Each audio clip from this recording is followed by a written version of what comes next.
Ladies and gentlemen, good day and welcome to the Suzlon Energy Limited Q3FY2025 earnings conference call. During this call, the company management may make certain statements that reflect their outlook for the future, which could be construed as forward-looking statements. These statements are based on management's current expectations and are associated with certain uncertainties and risks, as detailed in the annual report. Actual results may differ, so these statements should be reviewed in conjunction with the risk of the company faces. As a reminder, all participant lines will be in the listen-only mode, and if you need assistance during the conference call, please signal an operator by pressing star and 0 on your touchtone phone. Please note that this conference is being recorded. We will begin with opening remarks followed by Q&A session. To be fair to others, we kindly request each participant to ask no more than 2 or 3 questions. From the management, we have with us Mr. J.P. Chalasani, Group CEO, and Mr. Himanshu Mody, Group CFO. Over to you, J.P. Chalasani, sir. Thank you. Thank you. Good evening, everyone, and thank you for joining our earnings conference call for Q3 FY25. We are happy to share that our good performance has continued for Q3 FY25, driven by strong growth momentum and the success of key strategic initiatives. I will now highlight the key points, and following that, we will open the floor for any questions you may have. As promised in our last investor call, we are pleased that for the current quarter also, our order book is at an all-time high of over 5.5 gigawatts, maintaining our leadership across the customer segments. For the very first time in history, we will also enter the new financial year with an orders in hand for the entire year. Our focus continues to be on securing high-quality orders for a period beyond FY26 that offer greater value and better margins.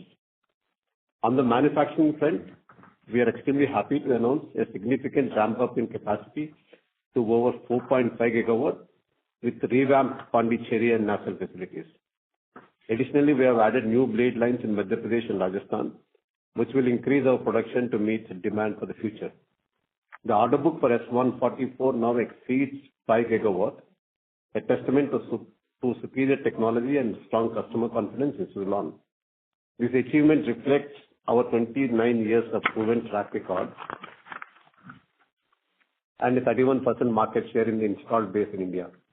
We take pride in stating that the S144 is truly made in India, made for India product, with over 85% of its components sourced domestically. On the execution front, Suzlon has achieved a record quarterly delivery of 447 megawatts, marking an outstanding 163% year-on-year growth, up from 170 megawatts same quarter last year. With 977 megawatts delivered in the 9 months of FY25, we have already surpassed the entire FY24 total of 710 megawatts, setting a new benchmark for our performance.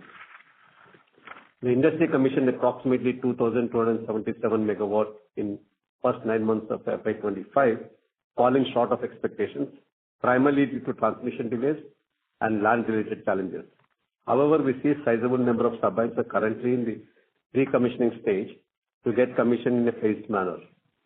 Talking about Suzlon, we have commissioned 241 megawatts in the first 9 months, and with an additional 218 megawatts which are pre-commissioned, bringing the total to 450 megawatts. With around 80% of our order book being non-EPC orders, where land availability is in customer scope. However, even for non-EPC orders, we have prioritized orders with partial land availability upfront. Notably, NTPC, Jindal Renewables, and the latest current power orders come with substantial land availability at the start, which will provide better commissioning visibility for FY26. Our OMS business continues to do well with 15 gigawatt capacity in India, with machine availability ensured beyond 96%. Renom continues to stride for customer fleet acquisition with the AUM assets under management crossing 3 gigawatts. We believe India's renewable energy journey is just beginning, with the wind sector poised for multi-decade growth, supported by a wind installation target of 400 gigawatts for Viksit Bharat 2047. With our ramp-up strategy on track and operational preparedness at optimal levels, we are well positioned to sustain momentum, creating long-term value for our stakeholders, and play a pivotal role in advancing India's renewable energy. It gives me great pleasure to mention that our efforts on the ESG front is being deeply appreciated and recognized by the external world. Suzlon is now a member of United Nations Global Compact and has aligned to the decarbonization goal of net zero by 2050. I would now like to invite Himanshu to take you through our financial performance. Thank you, JPC sir, and good evening to all of you, ladies and gentlemen. As always, I will be using slide numbers 18 to 26 of our investor presentation as a reference point of my discussion during this discussion. The investor presentation has now been uploaded on our website.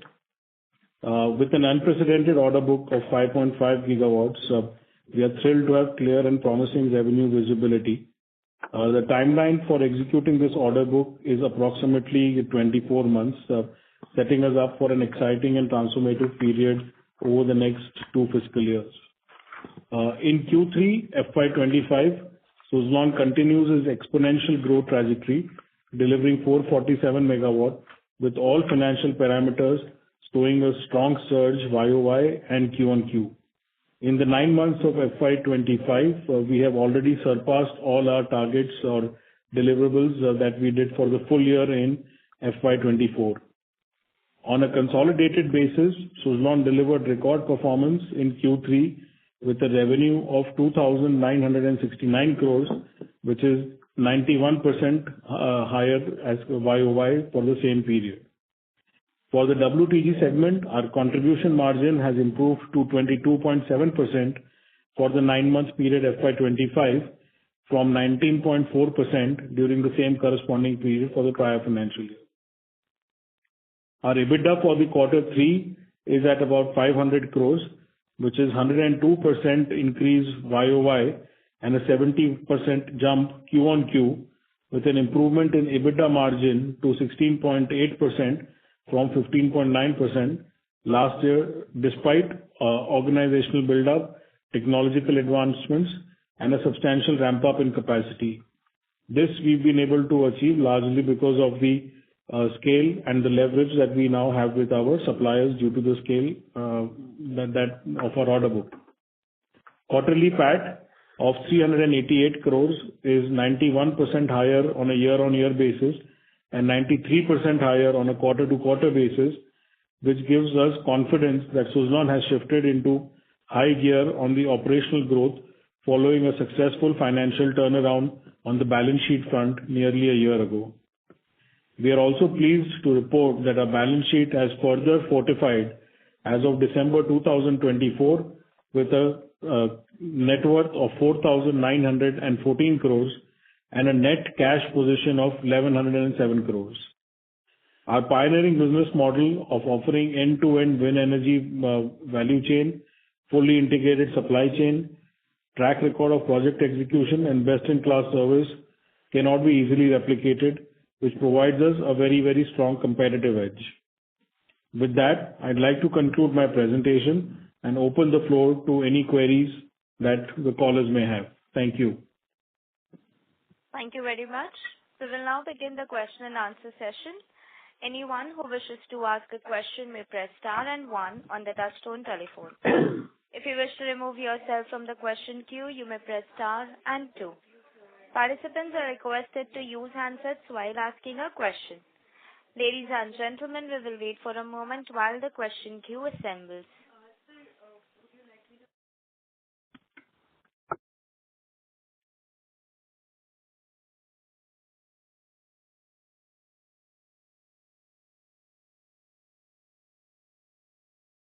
The first question is from the line of Sumit Kishore from Axis Capital. Please go ahead.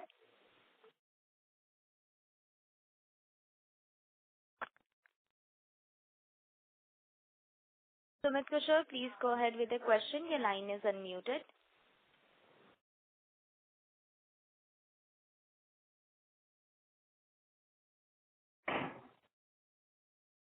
As there is no response, we'll move to the next question, which is from the line of Mohit Kumar from ICICI Securities. Please go ahead.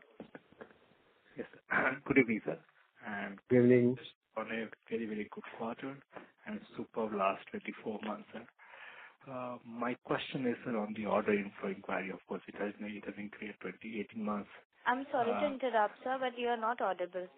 Am I audible now? Yes. Yeah. Yes, sir. Yeah. So the question is, how has been the order inflow inquiry as of now?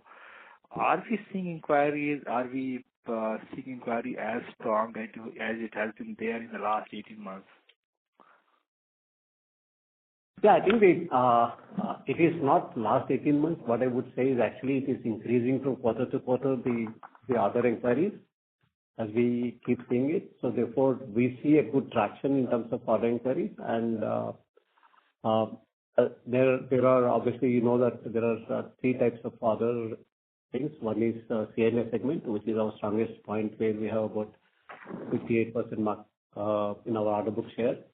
Then PSS is picking up now. You know that we have won already NTPC one order. Second, the bid is put in already. We're expecting the results to come out in next 30 to 45 days. Another PSS. And third is the bid. So the bid project. So we actually, and also we are now seeing a traction that where people are talking about, fine, it is not immediately to be done. Can we do a project development? And then we want to do a project, let's say in FY27, starting at end of FY26. So we're getting interesting proposals, and so we're also getting into discussions where people are saying, can we have little longer term pipeline type of discussions rather than just having one-off projects. So I think from that angle, the traction what we're seeing on the order book is very, very encouraging. My second question on the C&I side, sir, given the fact that the transmission charges are supposed to go up by June 25, and there was the expectation that C&I will pick up in the Q4FY25 and Q1FY26. Are you seeing that momentum, sir? Yeah, it continues. See, let's understand that first of all, the transmission, two factors which play a role. One is the tariff arbitrage compared to what they have today versus what happens with the renewables. Secondly, the transmission front, it is not completely going away in June 25. We are moving from 100% waivers to 75%. Okay, for one more year, you have 75%. Then it goes to 50%, then it goes to 75%. So therefore, you will, while it is less than what it would have been up to June 25, but there's still the transmission charges waiver to the extent of 75% for the next 1 year. So therefore, the people would have preferred to complete as much as possible before June 25, but then it's wherever projects are there, still the traction is happening on that. Understood. So my last question is on the financial side. I think on the O&M services, your revenues are increasing QOQ, right? QOQ and YOY, but your EBIT is almost similar at 2 billion. So can you please explain that, and how should we build up for the future? So, Mohit, it is essentially, you know, there is, if you look at any period, there are a certain one-off items that hit the P&L, whether it is relating to insurance services or the insurance claims or the VAP and VAS services, that causes this fluctuation. But you know, clearly going forward, as we've always maintained, that the O&M margins at an EBITDA level will be about 40%, and we continue to maintain that guidance going forward. There may be aberrations quarter to quarter due to, as I said, insurance claim income and the VAP sales. Understood, sir. Thank you, and best of luck. Thank you. Thank you, Mohit. Thank you. The next question is from the line of Sumit Kishore from Axis Capital. Please go ahead. Thanks. My compliments on a fairly strong set of numbers in Q3. My first question is, what are the emerging trends of wind solar sizing in FDRE projects with evolving battery economics? It's actually very difficult to predict, as I think partly you yourself answered. The changing pricing scenario of storage would keep changing the combination of wind, solar, how much do you want to have it. Having said that, the what type of an FDRE we are talking is important, because are we talking about the load following FDRE, Because FDRE definition is completely different. If you go ahead and see the bits itself, there are 7 or 8 types of FDRE. And you talk about for load following FDRE?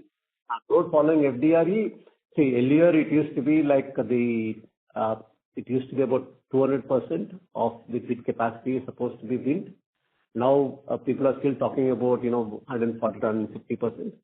So therefore, it also depends upon the load profile, specific load profile. Okay, if you're talking about, let's say, a load profile of a Delhi discom, which just came up, because their peak is much higher, so then you will have a more of wind capacity there.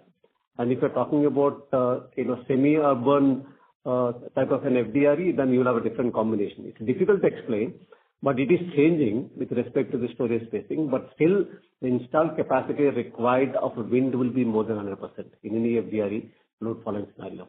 Whether it would be 150 or it should be 160 or 170, we really don't know, depending upon the load profile of that particular retail distribution segment. Got it. The second question is, could you quantify the non-recurring items which may be part of third quarter as part of employee expenses? Also, whether the depreciation and interest costs that we see in Q3, are they the recurring numbers that we should expect with the higher WTG capacity, especially on depreciation? So depreciation, Sumit, will be a recurring item because, with the increased capex, as JP sir mentioned, with Pondicherry for the additional nasal facility getting mobilized and our additional molds for the S144 getting commissioned, the increased capex is, of course, hitting the P&L from a depreciation perspective. So you should certainly assume that the depreciation of, about 60 to 65 crores a quarter would continue as a normal standard.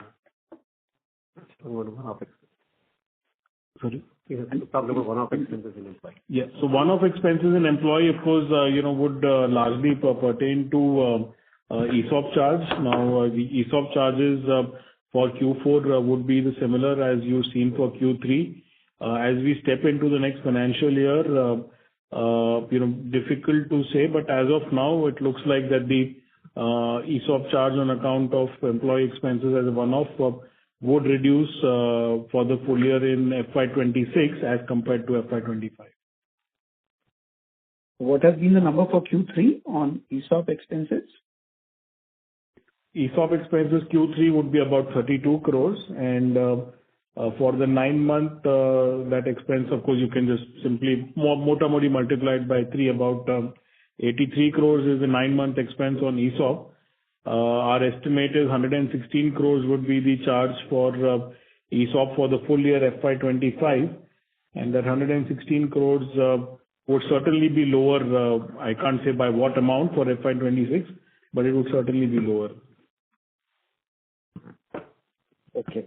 And just one last question, if you could comment on, what strategic steps are you taking for, diversifying from your main growth engine of WTG in India right now?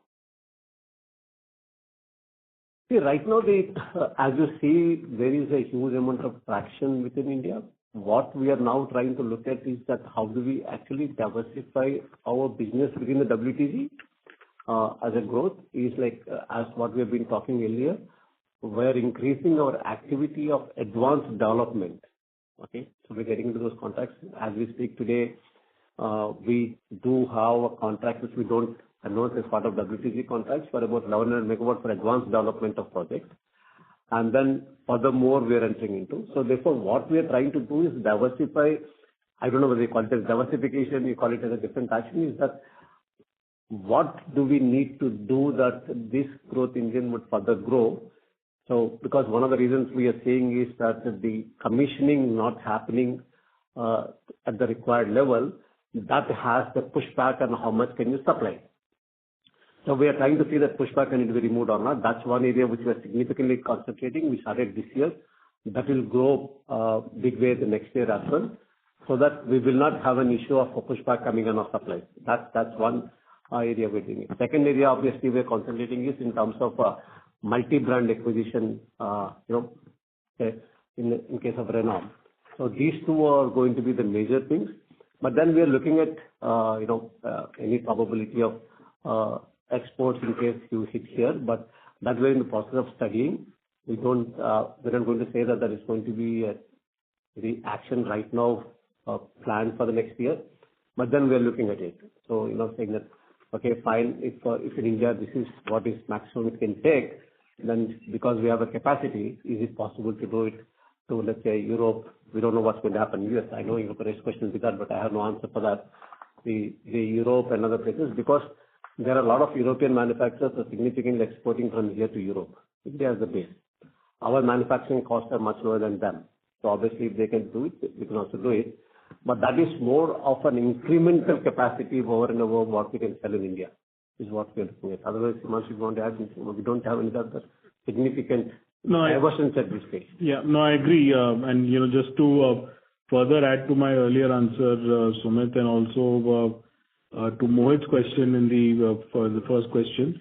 From the depreciation perspective, this quarter is the first quarter where we are fully consolidated Renom as well, because in Q2 we consolidated that only for about 25 days.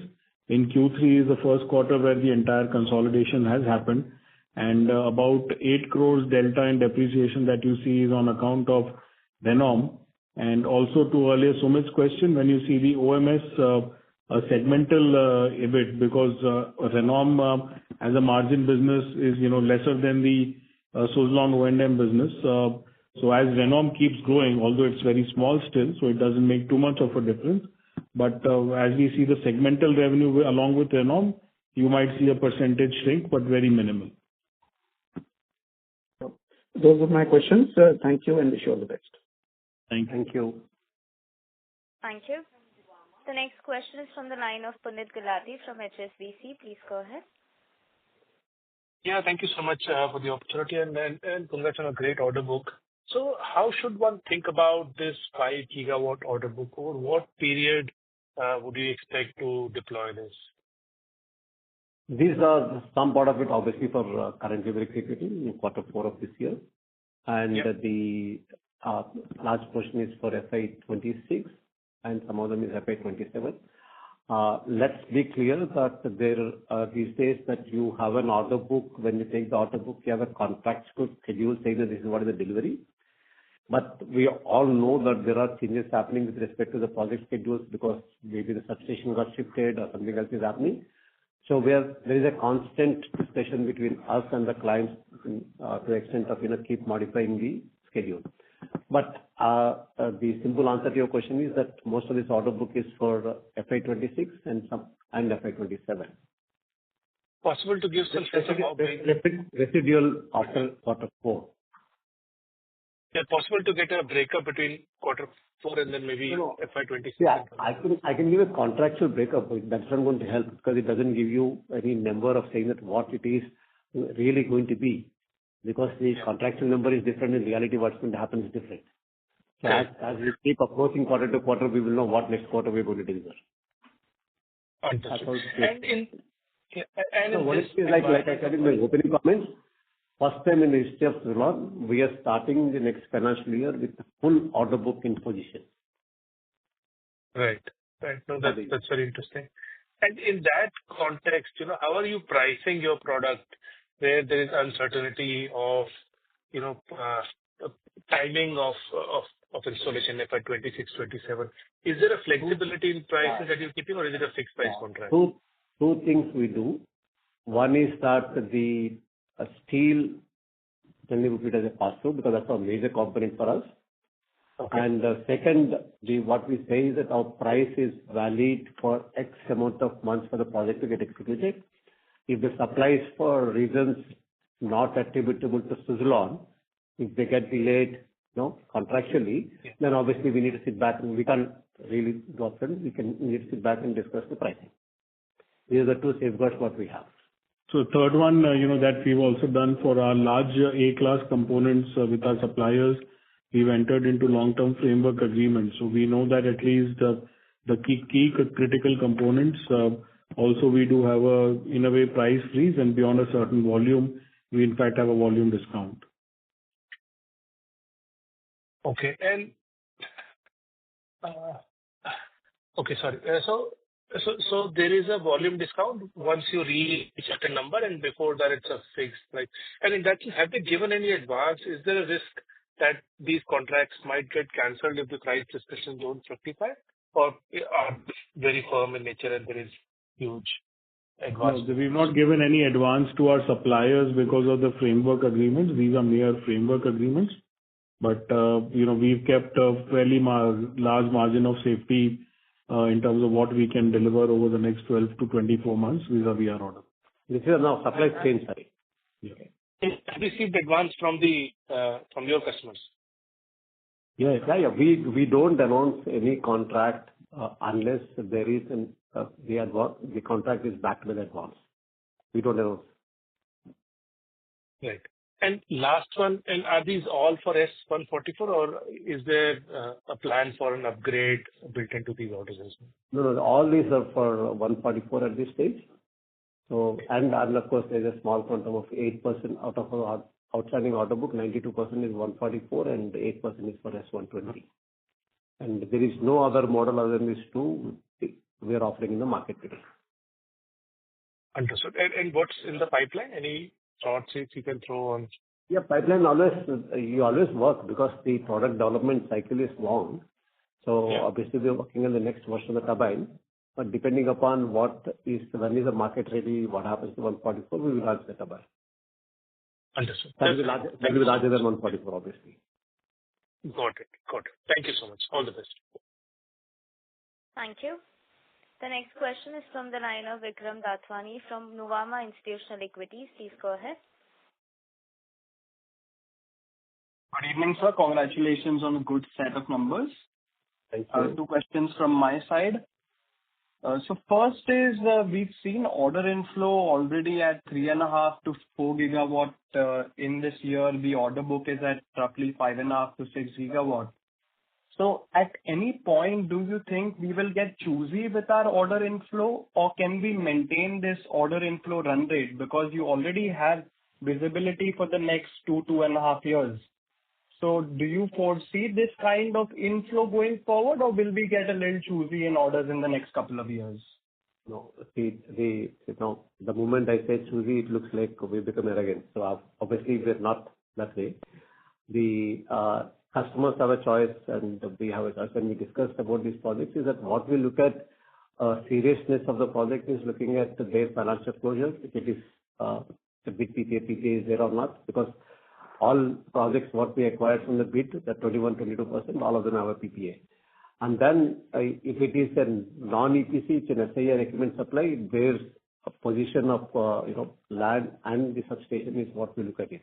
So generally, if you look at it, most players who are in the market today, the large IPPs what we enter into, all of them are good people. Okay, and as long as we have our own pricing of at which we want to offer, if that matches, and then we have adequate safeguards in terms of if there are delays, then we just go ahead. I don't think I will not use the word that we are choosy at this stage. Obviously, but of course there is a flash of delivery coming in, and we being asked for when we can't do it, then there it is not choosy, but we will tell them we can't do this. This is what is my delivery schedule. We can adjust to the delivery schedule is fine. Otherwise, they have an option to go somewhere else. Those things can happen.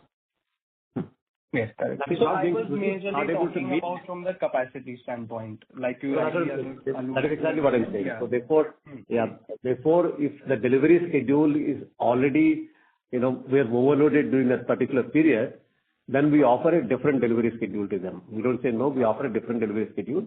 And there are some discussions, sometimes we agree to a different delivery schedule, or sometimes it doesn't meet. So they say that, sorry, this time it doesn't meet, then I'll go somewhere else.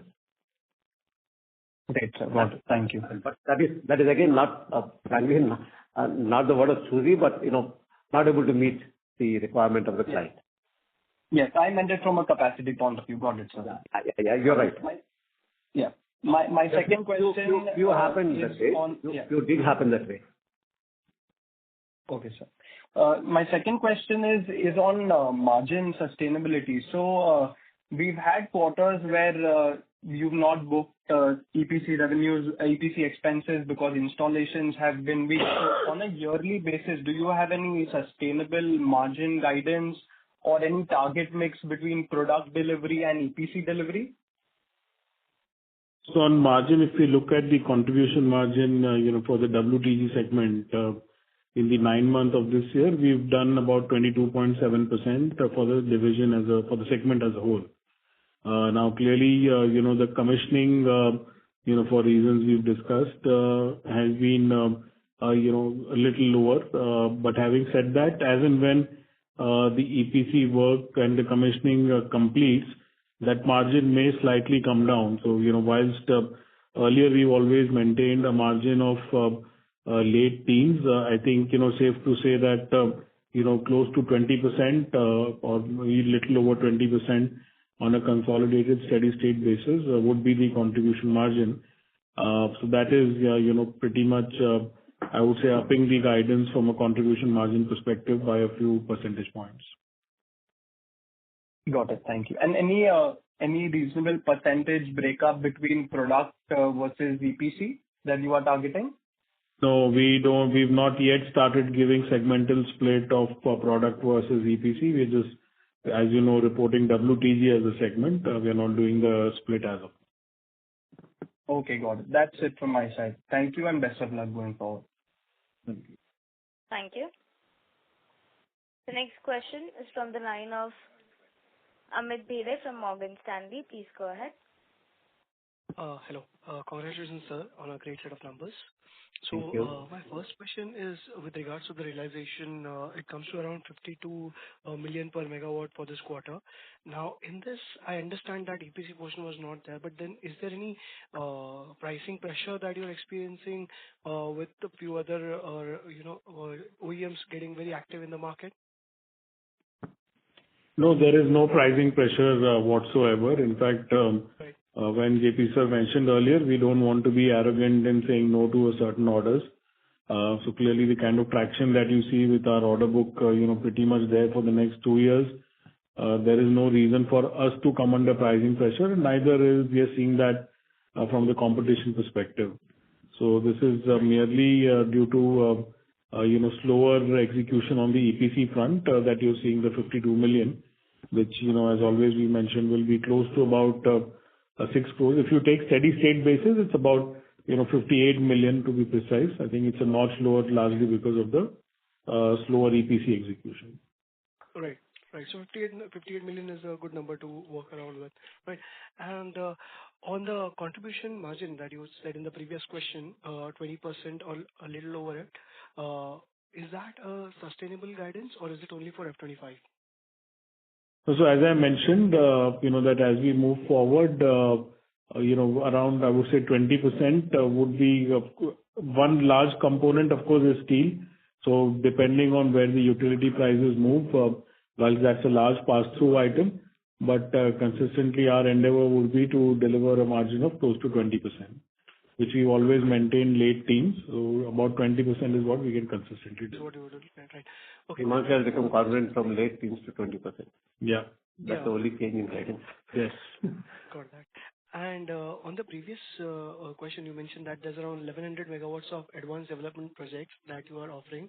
So in this, how would Not offering, we're executing. Yeah, so you are executing.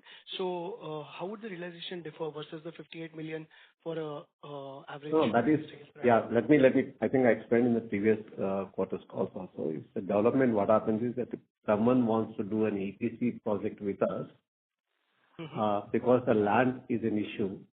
So what they do is that they only give an NTP for the land. Okay? And first of all, we are not waiting even for the NTP. We have started developing the projects where we start acquiring the land up to a certain extent. Then we keep offering in the market saying this project is there if you want for development. Then they come in and give an NTP for land and they start paying for the land from then on. Okay? And at appropriate time, the NTP for EPC will be given. And we don't announce those EPCs because they are not being given. So once the EPC NTP is given, advance is given for that portion. Land they already give that cost. So we announce to the market. That's how it works. Right. So this 1100. Means these are certain to be converted into EPC contracts, but at what stage when it gets converted, we announce to the market. Right. So right now, is this 1100 a part of your 5.5? No. That's what I said, that this will get, as and when it gets converted into EPC contract with the advance, is when we will announce. Right now, it is not part of 5.5. Any indicative timeline, 6 months or 1 year, that this can get converted? It's reasonable to expect that next 3 to 4 quarters, this get converted into EPC contracts. There will be EPC. Right. And one more question on your delivery timelines. As you mentioned that there is a contractual delivery timeline in each of the projects. So how is the timeline differing in CNI versus the PSUs? So PSUs, is it 18, 24 months, or how is it in CNI, especially in PSU? No. You're asking CNI versus PSU or? Yeah. So is it like the CNI would have a lower contractual delivery timeline? Is that the right way to look at it? No, the C&I normally tend not to revise significantly the contractor schedule because it is meant for their own consumption normally. But there also we see that, they get stuck with respect to the land and other things or the evacuation. But to lesser extent, PSU we have to see because we're just doing standard execution of NTPC right now. But on the big related projects, obviously we see a big shift. Right. Broadly, would it be like 12 to 18 months for CNI or lower? Means like 12 to 18 months shift you're talking about, a contractor schedule? The delivery timelines from ordering. Yeah. It's reasonable. That's a reasonable number, 12 to 18 months. Okay. Right. Depending upon the size of the project. Right. And for CapEx, do you have any guidance revised? Because now that you are adding new blade lines, etc. So I recollect that you were guiding around 400 crores of CapEx per year. Is there any revision to that? So Amit, no revision, and request that this be your last question. We can of course connect offline if you want, but Sure. To quickly answer your question, that no revision and guidance to the same.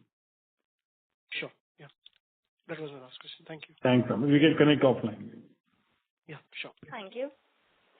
The next question is from the line of Adish Mehta from Motilal Oswal AMC. Please go ahead. Hello. Yeah, So we can hear you. Please go ahead. Yeah, hi. So just wanted to understand this margin guidance, this margin aspiration of around 20%. This is on the EBITDA numbers or at the contribution level? Adish, it's on the contribution level for WTG. Okay. Noted. I wish it was EBITDA, but don't. Definitely not. So it is on the contribution margin for WTG segment. Thanks for clarifying. And other thing which I wanted to understand is that so far wind installations have broadly lagged our deliveries, right? If you see the country level data. For how long do you think this can continue? That, even as installations are lagging, we will continue delivering our products to our clients? See, obviously, if there is a continuous delay in the land of the evacuation, there would be, that's what I said sometime back in another question, that there could be potentially a pushback on supplies side. Means like there could be delays and clients can say that please slow down the supplies. That's probability can happen. That's otherwise even our numbers what we're looking at today would have been still higher. Okay, so what we delivered in Q3. But that is what we need to overcome. That is where I said that we have now been working with one is on the development side. Second thing, we're looking ahead is that if you look at next year, it is not going to change in a quarter or 2 quarters, but it will definitely change in FY26 significantly. Is that land coming from development. Second also is that some of the clients what we are now contracted have a land in position. For example, we just did the Torrent Power contract of 482 megawatts, which is meant for the captive for the distribution business. They already have 50% of land along with the right of ways. So plus I said that we are developing ourselves. Like NTPC as whatever we are now executing, they're already getting the land in advanced position. Torrent for Karnataka, which got delayed EPC project, we are doing EPC, so therefore we acquired the land almost for about 150 megawatts. They're already out of 300 megawatts. So these things will result into a better project execution, quicker project execution moving ahead. But do we see a significant change in Q4? No. Are we going to see some change in Q1 next year? No. I think gradually starting from Q2 or next year onwards, you will see an improvement, pushback coming down. FY26 will be definitely better than FY25 because of these reasons. And FY27 onwards, I don't think, at least as Suzlon, we will see any issue with respect to the land. Evacuation, we still, of course, it's beyond our control. But on the land, the delaying the projects will not happen. Significantly come down in FY26, we can guarantee, and FY27, it would practically be not there. Right. And sir, do we see this being a hiccup over the next, 6 to 12 months? Because the execution run rate is very strong from our side. You think, given the, progress report you are seeing at your client level, you can continue delivering this number of equipments? Yeah. See, what happens is that we have multiple clients. Okay? If it is only one project, two projects we continue to supply, then there is a saturation point you reach quickly. Because you have multiple projects and multiple clients, so while I do agree that there will be some pushback, which is what we talked about, contractual schedule getting revised, but then we don't see it to that extent impacting our supplies significantly in the next few quarters. And by then we would be ready with even the land. Not only we, sector as a whole realized this as an issue, land and ROW. So most people are actually investing in land much in advance. Like I said, that the three clients which we are working with right now for this 1100 megawatt, they're spending on land much in advance with us. So I think things would change. Today, I completely agree that that's not just the land, including the evacuation is an issue today. We are nowhere near our, ambition of reaching about 8 gigawatts in a year run rate. But I think the things would change, expected to change in FY26 and FY27. All the best, sir. Thank you very much. Thank you. Ladies and gentlemen, in order to ensure that the management is able to address questions from all participants, please limit your questions to 2 per participant. If you have a follow-up question, you may rejoin the queue. The next question is from the line of Dheeraj Kripalani from Avendus Capital. Please go ahead. Hi. Thanks for the opportunity. So my question is on the industry level. If you look at the wind capacity additions in India, so till FY25, only 2 gigawatt has been added. So my question is that I just want to know your view that what capacity additions in India you will see in the next, let's say, 3 years, and what are the challenges, of course, in the capacity additions? Yeah, I just said, okay, we talked about Suzlon, we're not talking about industry.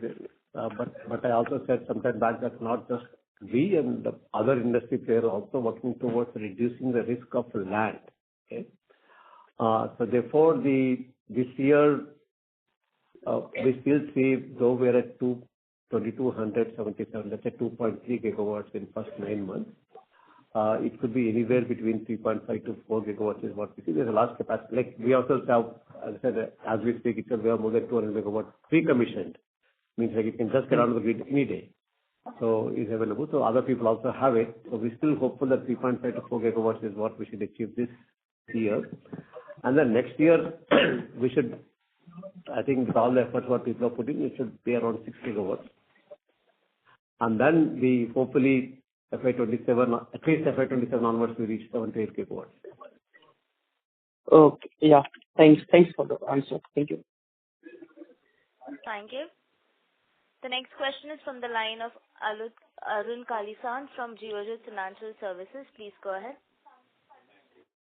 Yeah. Hi. Am I audible? Yeah, you are. Yeah. Hello, sir. So first of all, congratulations on a good set of numbers.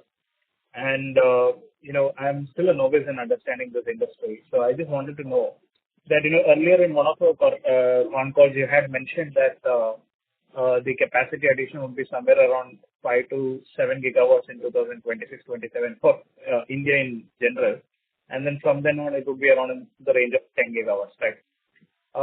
I just wanted to know at what amount of capacity addition do we see these tariffs go to a range where it turns less profitable for the developers? Because is there a concern of oversupply when it comes to this? So that is my question. Because we are seeing solar module prices correcting, and correspondingly the tariffs have also come down by a huge margin.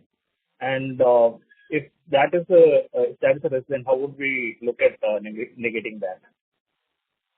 See, the first point is I agree that in our country, if the tariff goes up, the demand will drop. Okay, demand is a function of the tariff. The demand velocity gets limited if the tariff goes up. Having said that, if you look at I keep saying, if you look at the exchange and look at the demand and the price when wind generates is constantly high. Okay. Only thing what you're seeing is the tariffs during the solar time are coming down because the supply is higher and the demand is less. So I think there is enough appetite in the market to meet the current load profile for the wind capacity. And the wind tariffs are not that way not going up. I don't think any tariffs are going up because tariffs are only falling even for FDRE because the solar prices are falling. Only case of solar, the tariffs have gone up because of the restrictions of this, and that has significantly gone up. If I remember right, the solar standalone now is almost crossed 3 rupees because of the domestic content criteria. So that can increase the tariffs, but the wind tariffs are not increasing. Wind tariffs remain the same. So the demand does exist for round-the-clock power because as we're growing, the demand is going to keep increasing. To some extent, there will be impact of solar tariffs going up because of domestic content, but I think to that extent, the storage prices what are coming down should be able to compensate. So this about 10 gigawatts of addition post 2028 that we are factoring in is sustainable, right? Sustainable is different. We always said that in case for us to meet the 100 gigawatt ND30, this is a run rate required, and we expected that. In fact, even compared to our expectations for this year, it is less. Okay, that's of the fact that we thought that we'll touch about 4.5 to 5 gigawatt, which we now revised to 3.5 to 4 gigawatts. Next year, I just said sometime back 6, then 8. Yes, 10 is still feasible in FY28 with advanced actions what everybody is taking. Okay. All right. Thank you. Thank you for your time. Thank you. The next question is from the line of Jinesh Shah from SK Investment. Please go ahead. Hello. Yeah, please go ahead. Yeah. So my question would be like, as you mentioned that we have ramped up the capacity from 3.1 gigawatt to 4.5. So I would just, because of which our depreciation also increased. So I would just like to understand that are all the assets operational and live, or are we expecting much more capex which will increase the depreciation and going forward? So as I said earlier, we are looking at close to about 350 to 400 crores of annual capex for the next 2 to 3 years, which will all go towards a capacity augmentation. Of course, as a result, even the older asset base will get depreciated completely. To answer your earlier question, whether all the capex that we've incurred till date is operational, most of it is, and some of it is, getting operational as we speak. So for the next few quarters, including, of course, the Renom acquisition charge, about 65 crores of depreciation on a quarterly basis is a steady state that one should assume. Okay, thanks a lot. And my second question would be with respect to the interest income of 70 CR. Like I was just validating with respect to since in our books as of September we had borrowings of approximately 232 CR gross debt. So I would just like to understand that how do we validate like the interest of 70 CR? If you can just read it about that. Yeah, so of course the interest cost is largely due to the LC and BG commissions that we have to pay to our lenders. And there is the 232 crore debt that you're referring to is working capital debt that sits in our two subsidiaries, which is SE Forge and Renom. So they have their cash credit facilities as working capital, which attract a normal interest rate. And the other is, of course, LC/BG charges at the standalone level, which we pay for giving guarantees to our customers and LCs to our suppliers. That, of course, naturally gets netted off with the interest income that we are able to generate with the cash balance that we have in the company. Okay. Understood. That's it from my side. Thanks. Thank you. Thank you. The next question is from the line of Satpal Singh Khanuja from Ishan Ventures. Please go ahead. Sir, good evening. Good evening. Hello. Good evening. It is always a pleasure to talk to you, JPC sir. You are one of the corporate leaders who deliver their promises quarter on quarter. Thank you. Sir, can you help me understand the impact of the Trump era on renewable energy sector in India? Do we see a reduction of prices of the product if Chinese and European players start dumping in Indian markets? See, the Chinese are already there. Okay? Yeah. And Chinese are not there anyway significantly in US at this stage. So US market is mainly the CE and the stuff. So I don't think that would make a difference. Europeans significantly present today, they manufacture huge amount of quantities in India, but they're exporting because they're unable to compete in India. So therefore, either way, it should not make a difference. I only look at it is that in case the opportunities for, first of all, I have no clue about what is going to be the impact because every day you're reading a clarification. So suddenly IRA is impacted, say next day I see a statement it is IRA is impacted only to the extent of EVs. It's an evolving situation. Okay. And there is a clear view that onshore wind turbines won't get impacted. It's only the offshore is going to get impacted. So therefore, whether you speak or I speak, it is more of a gossiping between two of us and both of opinion. Therefore, I think we should wait for a few more weeks before we see any impact on India. But if at all there is going to be an impact, in my opinion, it will be a positive impact, but not a negative impact. Because the investment opportunity comes down in US, there will be more investment opportunities coming down here, coming in India. So I can only see the positive side of it. At this stage, I'm not seeing anything significantly negative for us. Thank you, sir. Thank you very much. My second question would be, now since we have our 18 to 24 months of normal period of conversion of any contract, plus there are usually delays from the side of the customer. Now that we have an executable capacity of, say, 4,000 megawatt, as you mentioned in some other discussions previously, would a number of around 10,000 megawatt in the order book be the right number where we can think of coming at full capacity? Come again, 10,000 megawatt by when? Sir, now when we say that we have an installed capacity of 4.5 megawatt and we are targeting 90 to achieve 90% of that, given the 18 to 24 month conversion period and the delays that normally happen, to come at full capacity, an order book of about 10,000 megawatt would be the right number? No. See, let me clarify. Today, we have an outstanding order book of 5.5 gigawatts. As we speak, and obviously at any point of time there will be a number of orders which we're negotiating, which will keep getting converted in future. Okay. So these 5.5 gigawatts is an orders which are confirmed orders backed by the full advance. Okay. What I mentioned is that if somebody asks me the question is that how much of it will be for next year. I said contractually it could be anything, but let us wait and see that what happens in terms of reality of the project. So we have not given any guidance with respect to out of this 5.5 gigawatt, how much will be done next year. But I only said this 5.5 gigawatt will definitely get executed in FY26 and FY27 together. That was my answer. No. So what I'm saying is now that we have a capacity of 4,000 on this 4 gigawatt, what we are targeting is an order book of something like 10 gigawatts? Oh, you're saying that because we have a manufacturing capacity of 4.5 gigawatts. Yeah. No, I might have a manufacturing capacity, but there should be offtake. Projects are ready to offtake. So obviously, yes, your point is right that if I load our manufacturing capacity to the 90%, so then obviously about 4 gigawatts is what we should supply every year. But that capacity comes only when your manufacturing plant is loaded on a consistent basis every month, but that doesn't happen. Your offtakes are different.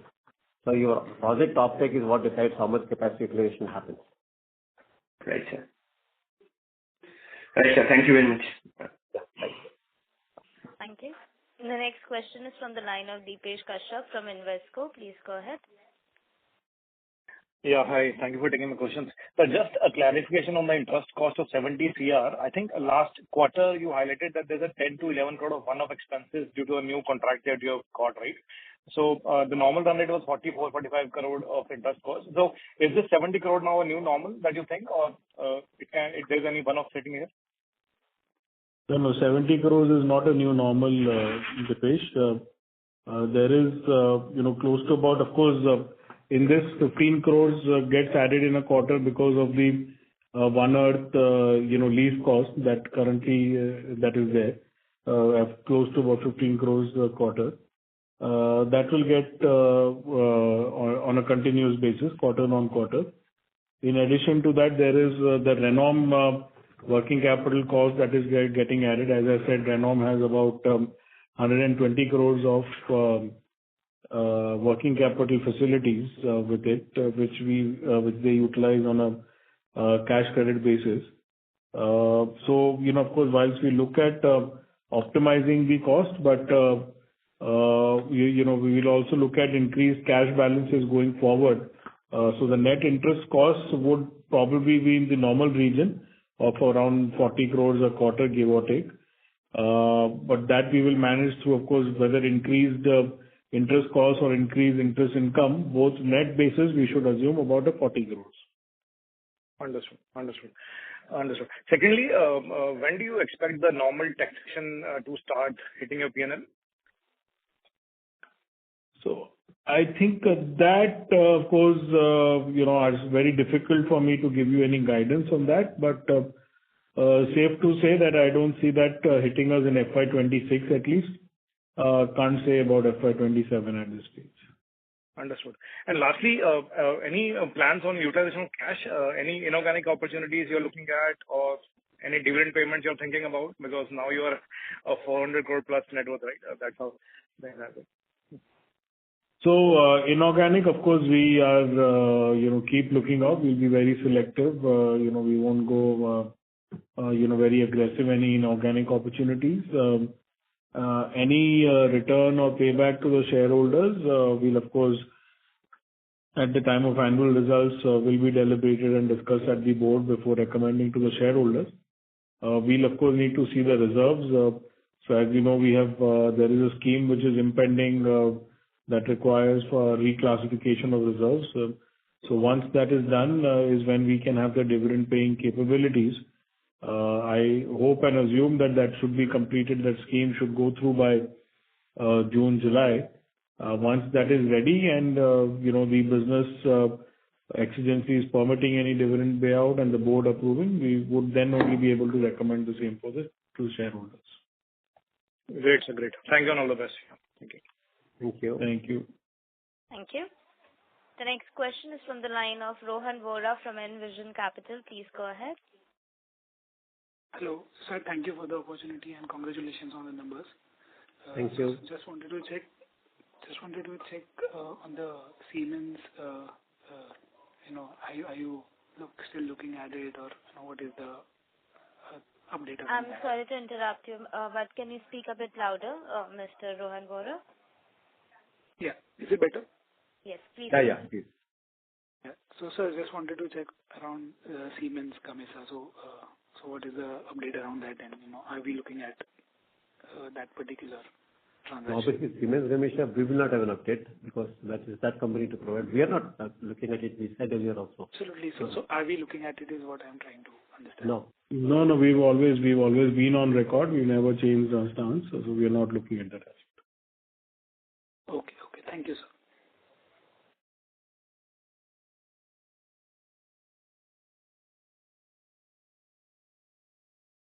Does that answer your question, Mr. Rohan? Yeah. Let us take the next question. Thank you.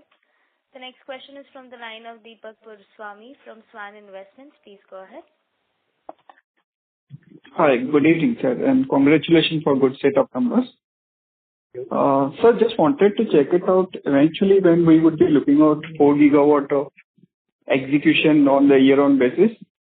From the order inflow point of view, at some point of time, we are also considering export market to be tapped going ahead? If you can throw some light on that. See, our manufacturing capacity is 4.5 gigawatts. So therefore, we are in a position to supply 4 gigawatts a year if there is a demand to the extent in India. So when that, I really won't be able to answer that because it depends upon various external factors. Okay. But we do have a capacity to supply 4 gigawatts a year as we speak today. As far as international is concerned, sometime back to different question I mentioned that right now there's so much happening in India. However, we are evaluating that what are the opportunities available outside India, if at all there are. Today is only evaluation phase. So in case, because we have a capacity that India offtake gets to a certain level, can we actually do an incremental capacity and then sell outside? But right now there is no solid proposal to that. It's only an evaluation process. And by when, we don't know really. All depends upon market evaluation. Okay. Thanks a lot. Thank you. The next question is from the line of Falguni Datta from Mansarovar Financials. Please go ahead. Yeah, good evening, sir. So I just have one question. Is it possible to give volume guidance for FY26? We have not been providing that volume guidance for not just for the FY26. No, we are not even providing for the next quarter. So I think we will maintain that. So because it depends upon various factors, because we don't want to give a guidance and then start giving the reasons why it has been achieved or overachieved or underachieved, because the market is so dynamic outside in terms of execution. So we you mean to say because of the execution issue, right? Understand. Yeah. Okay, sir. Thank you. But you're seeing the growth, so therefore obviously you can guess. Okay. Growth will continue quarter to quarter. Okay. Thank you. Thank you. Ladies and gentlemen, due to the time constraints, this will be the last question, which is from the line of Rasmik Oja from 9 Rays Equisearch. Please go ahead.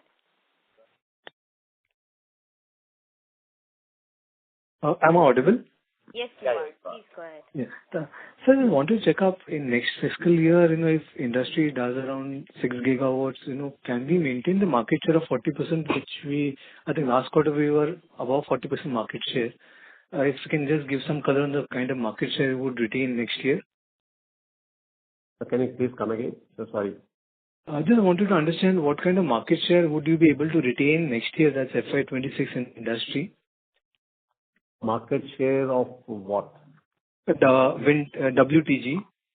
Oh, I mean WTG what? Order booking, supply, or commissioning? Supply or commissioning of wind energy. Right now the publicly available number is only the commissioning. Okay, so there is no data, or nobody is monitoring data in terms of order book or in terms of for the supplies. Right now this year obviously the 45% is not there at all. We are much lower than that at this stage number, because we also can't measure. Last time also I mentioned measure the performance based on the market share of COD for us, because as you see in our composition, only around 20-22% is what is EPC. Rest all are non-EPC, where we don't have the full control. So therefore now the main indicator is in terms of supplies. That's what will decide what is the new financial performance and the commissioning the number. Okay. Thanks. And my second question, sir, was in this foundry and forging business. Our utilization level right now is around 19%. Just wanted to get a feel how much can this utilization go up next fiscal year, and the margins which are say at around 12.5, can they go back to 15-16%? We're working towards that. We're working towards the progressing our order book in terms of non-wind as well as exports, and also we are trying to see that we increase our machining capacity so that we don't need to outsource machining, so that we increase the margin. You will see the improvements quarter by quarter from now onwards. Okay.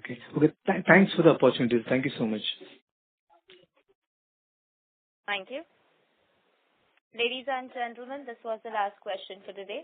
I would now like to hand the conference over to Mr. Himanshu Mody for closing comments. Thank you everyone for joining the call, and I know there is a question queue still pending. My apologies to to all those investors. We are unable to take all the questions at this stage. However, I request, please do write to us on our email ID, investorrelations@suzlon.com, or reach out to my colleagues, Siddharth and Krishna, with your questions, and we will be happy to answer those. But apologies, we won't be able to take any further questions at this stage. Thank you very much for being patient, hearing us out, and look forward to being in touch with you all. Thank you so much. Thank you. Ladies and gentlemen, on behalf of Suzlon Energy Limited, that concludes this conference. Thank you for joining us, and you may now disconnect your lines.